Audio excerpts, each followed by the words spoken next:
ఉపాధ్యాయ దంపతుల బదిలీ ప్రక్రియకు తన వంతుగా కృషి చేస్తానని హామీ ఇచ్చారు ఎమ్మెల్సీ జీవన్ రెడ్డి.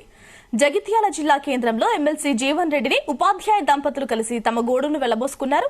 2 ఏళ్లుగా స్పౌస్ బదిలీల కోసం ఎదురు చూస్తున్నామని, గత ప్రభుత్వం దృష్టికి తీసుకువెళ్లినా సమస్య పరిష్కారం కాలేదని వాపోయారు. అయితే ఈ విషయాన్ని సీఎం రేవంత్ రెడ్డికి దృష్టికి తీసుకువెళ్తామని జీవన్ రెడ్డి వారికి హామీ ఇచ్చారు.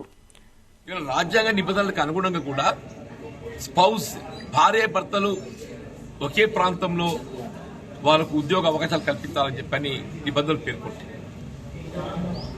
కానీ దురదృష్టమైన జోనల్ సిస్టమ్ తెరపైకి రావడంతో ఉద్యోగస్తులు భార్య భర్తలు ఉన్న కాడ భార్య కాడ భర్త కాడ అయిపోయింది.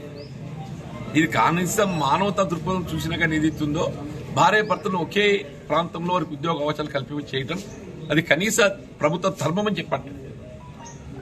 ఆ ధర్మాన్ని కూడా నిర్వర్తించకుండా భార్య చోట భర్త చోట 370 జీవో అమలుకు వచ్చి దాదాపు 3 సంవత్సరాలు గడుస్తుందని చెప్పండి. ఈ 3 సంవత్సరాలు ఎవరెక్కడ పనిచేస్తున్నారో ఎవరికి తెలియదు చెప్పండి. దీంతో ఏమైతుందంటే వాళ్ళు కుటుంబాలు ఇబ్బందులు ఎదుర్కోవడమే కాకుండా వాళ్ళ సేవలు కూడా ఆశించిన వేరే వాళ్ళు పొందలేకపోతామని చెప్పంటున్నా. వాళ్ళు ఎంతవరకు వాళ్ళు భర్తను ఎప్పుడు కలుసుకుంటారు, లేక వాళ్ళ భార్యను ఎప్పుడు కలుసుకుంటారు, వాళ్ళ పిల్లల్ని ఏ విధంగా ఎప్పుడు చూసుకుంటారనే ఆలోచన వాళ్ళ మధ్యలో మెదులుతుంటది. వాళ్ళ విధుల నిర్వహణ పట్ల ఏదైతుందో ఆ ఆసక్తి ఆశించడం చూపెట్టలేకపోతామని చెప్పండి.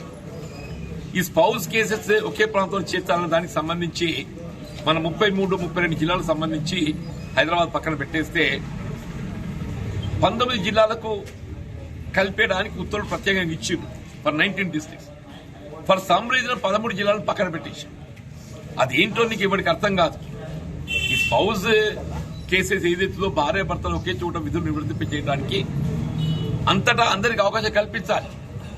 కానీ రాష్ట్రంలో ఉన్న జిల్లాల్లో కేవలం 19 జిల్లాలకు అవకాశం కల్పించి 13 జిల్లాలకు కల్పించకపోవడం అనేది అది 13 జిల్లాలు వివక్ష గురి చేసినట్టు చెప్పక తప్పదని చెప్పండి.